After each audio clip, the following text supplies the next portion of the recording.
दोस्तों नमस्कार मित्रों, अत्यारे लग्ननी सीजन खूब धूमधामथी अनेक जग्याए जे लग्न छे ए चाली रह्या छे, परंतु क्यांक ने क्यांक लग्नमा जे धूमधामथी लग्न उजववा माटे डीजे मंगावता होय छे, जे फटाकडाओ फोड़ता होय छे, ने क्यांक ने क्यांक पोतानुं जे एम कहेवाय के नाम रोशन करवा माटे अनेक जे शौक पूरो करी देता होय छे। परंतु आ शौकनी चक्करमां क्यांक ने क्यांक जे नुकसान पण एटલું જ જોવા મળતું હોય છે। વાત કરીશું અત્યારે આપણને વિડીયો જોવા મળ્યો છે, વિડીયોના આધારે આપણે જાણવાની કોશિશ કરી। મિત્રો, એક લગ્નમાં ડીજે મંગાવવામાં આવે છે અને ડીજે વગાડતા વગાડતા જે વરઘોડો કાઢવામાં આવે એ વરઘોડા દરમિયાન જે ફટાકડાઓ ફોડવામાં આવ્યા, જે બમ ધડાકા રોકેટો છોડવામાં આવી, એવામાં જે એમ કહેવાય કે રોકેટ ઉડીને એક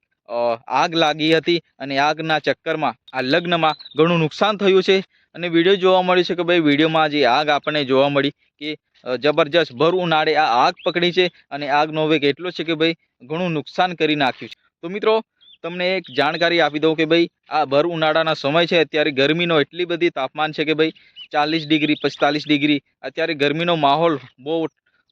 ખૂબ એમ કહેવાય કે ગરમી પડી રહી છે। એવામાં તમે ફટાકડા તો ના ફોડો ખાસ કરીને, કારણ કે સામે નુકસાન પણ એટલું જ થતું હોય છે। તો મિત્રો, આપણે જે શોખ છે એ શોખ તો કરવો પડે, બધાને મન થાય કે ભાઈ ફટાકડા ફોડીએ અને ક્યાંક ને ક્યાંક આપણો એમ કહેવાય કે એન્ટ્રી પાડે લગ્નમાં, પરંતુ આ એન્ટ્રીના ચક્કરમાં સામે એટલું નુકસાન પણ થતું હોય છે મિત્રો। તો મિત્રો, ખાસ કરીને આપણે જણાવીએ કે ભાઈ જે લગ્નની સિઝનમાં ખાસ કરીને તમે આ ભર ઉનાળાના સમયમાં ફટાકડા જે ફોડવાનું બંધ રાખો। તો મિત્રો, એક લગ્નમાં જે રીતના વરઘોડો કાઢવામાં આવ્યો અને ડીજે મંગાવવામાં આવી, એવામાં જે ફટાકડા નવયુવાનો એમ કહેવાય કે પોતાના એન્ટ્રી પાડવાની ચક્કરમાં અને પોતાનો ક્યાંક ને ક્યાંક વોટ બતાવવાની ચક્કરમાં જે ફટાકડા ફોડ્યા અને ત્યાં આગ લાગી મિત્રો, તે આગ એટલા જે એના માટે લાગી કે ઉનાળાનો સમય છે અને ક્યાંક ને ક્યાંક જે ફટાકડાની ચિંગારીઓ થોડી પણ જે આ ઘાસને અથવા કોઈ પણ વસ્તુ સાથે જો લાગે તો આખી આગ પકડી લેતી હોય છે, કારણ કે અત્યારે તડકો એટલો બધો પડી રહ્યો છે મિત્રો, એના લીધે બધું સૂકું હોય છે।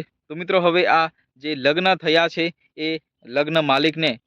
ખૂબ મોટી નુકસાની થઈ છે, કારણ કે નુકસાની એ માલિકને જ ભોગવવાની છે, કારણ કે એમના માથે છોડવામાં આવ્યું છે। એટલે મિત્રો, ખાસ કરીને ધ્યાન રાખવું કે ભાઈ કોઈને નુકસાન ન થાય, એ પણ આપણે કાળજી રાખવી। તો મિત્રો, અલગ અલગ લોકોનું નિવેદન આવતું છે કે ભાઈ ડીજે એટલા માટે જ બંધ કરાવી સમાજમાં કે ભાઈ આ રીતના નુકસાન થતું હોય છે। તો મિત્રો, આ ડીજે વાળાને ખૂબ રીતના એમને ટ્રોલ કરવામાં આવ્યા છે કે ભાઈ ડીજે તમે ખાલી ખોટા લગ્નમાં લઈ ગયા, તમારા લીધે આ આગ લાગી, પરંતુ અહીંયા ડીજે વાળાનો વાંક તો ન કહેવાય।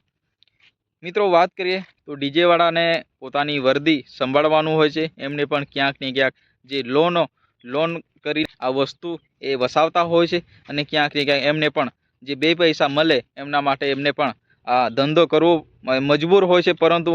જે આપણે પણ કાળજી રાખવી પડે મિત્રો આ લગ્નમાં, કારણ કે જે રીતના અહીંયા આગ લાગી છે ફટાકડા ફોડવાથી, એ તો ભાઈ આપણે જ એ વસ્તુને કાળજી રાખવી પડે। તો મિત્રો, મારું કહેવાનો મતલબ એ છે કે ભાઈ જ્યારે આપણે લગ્નમાં જતા હોય ત્યારે દરેક વસ્તુનો કાળજી રાખવું, જેથી કરીને આપણાથી કોઈ બીજાને નુકસાન ન થાય, આપણાથી બીજો કોઈ વ્યક્તિ હેરાન પરેશાન ન થાય, એ પણ આપણી કાળજી રાખવી પડશે। મિત્રો, આ રીતના આગ લાગી છે એના માટે આપણે થોડું ઘણું આ વિષય પરથી આપણે શીખવું